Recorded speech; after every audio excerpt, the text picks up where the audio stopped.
market no?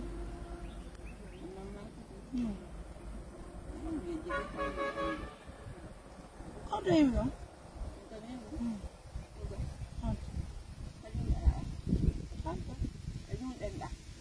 Julie, how do you know?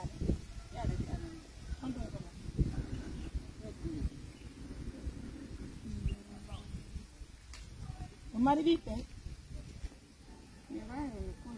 Enjelo? Sì, enjelo mari bipe? Voto?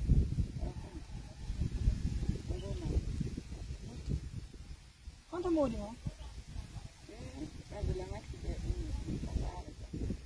Io non era non faccio modi.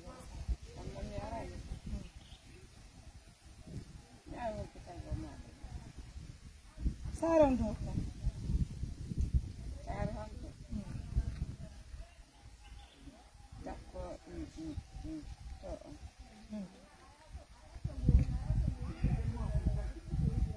Demandei já.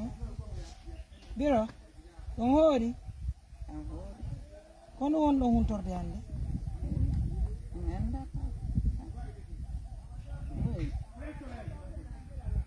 Do mari ko huntor do? Kono wat on der ga? Wadi ga.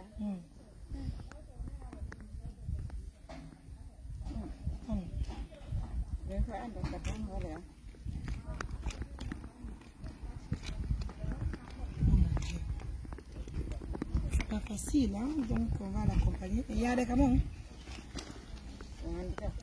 Comment il l'a encore hot? On a hot non? Comment il l'a fait?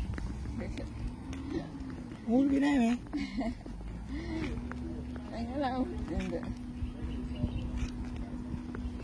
Kono woni mijo mo hande? Mi janni. Wata jappinde mi jangol. Kono woni faale mo hande? Hakiki de. Gasa hi on faham. E fama? On faham. Le suti on ko do halantane. Sere rendo may ka do to do.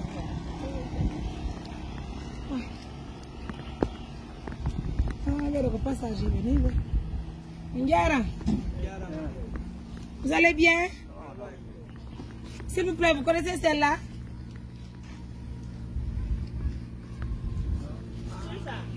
Celle-là? Non. Elle dit qu'elle loge ici. Quand elle loge donc? Alors, on doit dans le bureau.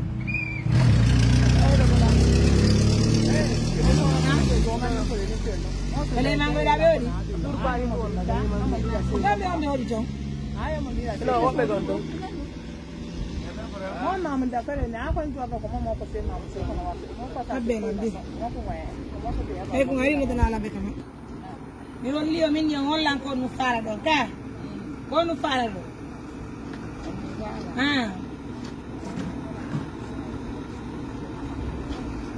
Ni ya bi ya.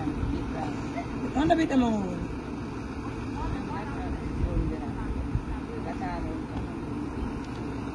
Alla sare. Joni mi yaro yai. Mi umpito ndare se yai na bita mo onani. Onani hande yarai do fala jondu gollon do sunna kati. Toggu sunna kati nani. Haray me den joyti do 500,000. On andi 500,000 ko do andi 500,000 ko jeli. Après c'est pareil. Alors non va appeler ses parents. Comme de toyon na mais comme de toyon. Comme comment be? On a ndo ko jelu ni. Yandamu. Jelu ni. C'est maderani. Na? C'est maderani. On anda ndo ko jelu. Mi anda reba mi ala manar. Ça fait pitié. On va voir ça ensemble. On doit go jelu ni. Jelu ni. Non ba. C'est pas nous. Non ba. 10 000.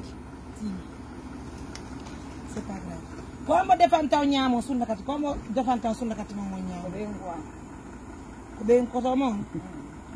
Evita mon kadi. Joni menen tanti kajet ni.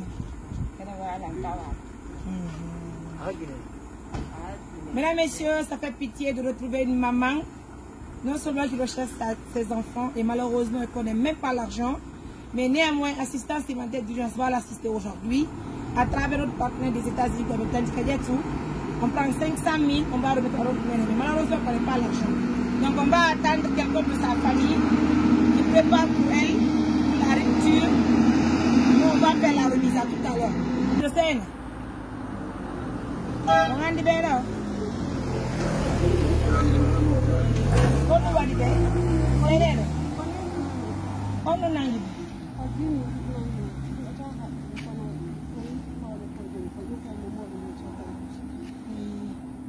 eni wo ko on defande be sunna kati on danki be mojja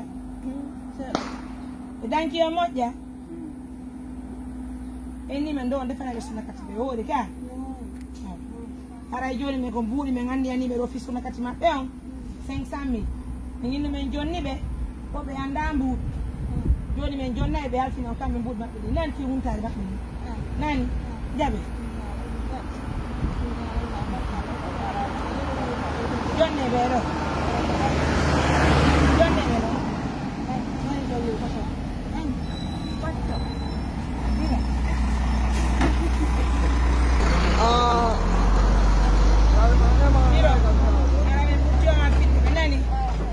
budding mero je sunna kati mabbe on ara ka ore lawo lo me fotti min andi ani be do nani be ko sunna kati mo ngonno ko tandi kageti won be America addani men nani ay teddu galle mon nan Allah wonno bobe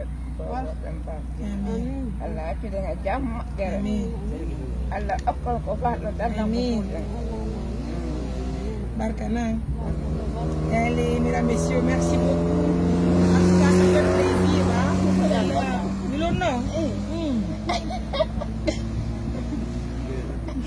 Oh Dieu! Merci beaucoup. Ça fait plaisir, il n'y a pas de souci. Mesdames, messieurs, merci à tout le monde. Merci pour l'attention. Que les biens sont de vous. Merci.